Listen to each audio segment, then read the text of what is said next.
Aray, pang bride na nails ang peg ni client.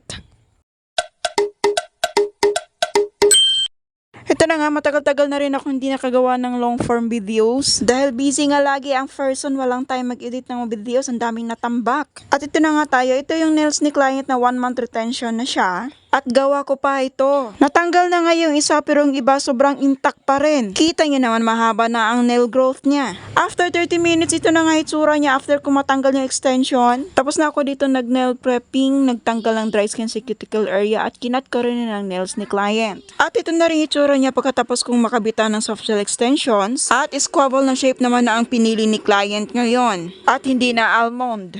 At ito na nga yung pinaka-finished product. Syempre, hindi mawawala ang pictorial. Ano ba yan? Simple design nga lang pinili ni client. Ang pinaka-base coat niya ay milky white. Tsaka nagpalagay na rin siya ng French tip. At sa ring finger, nagpalagay na rin siya ng rhinestones. Ito nga ang client ko nung unang nagpagawa siya sa akin ay graduating siya. Pero ngayon pagbalik niya, inspiring teacher na. Itong design nga ang pinili niya para daw hindi masyadong OA. Tingnan yung nails niya habang nagtuturo siya sa mga estudyante niya.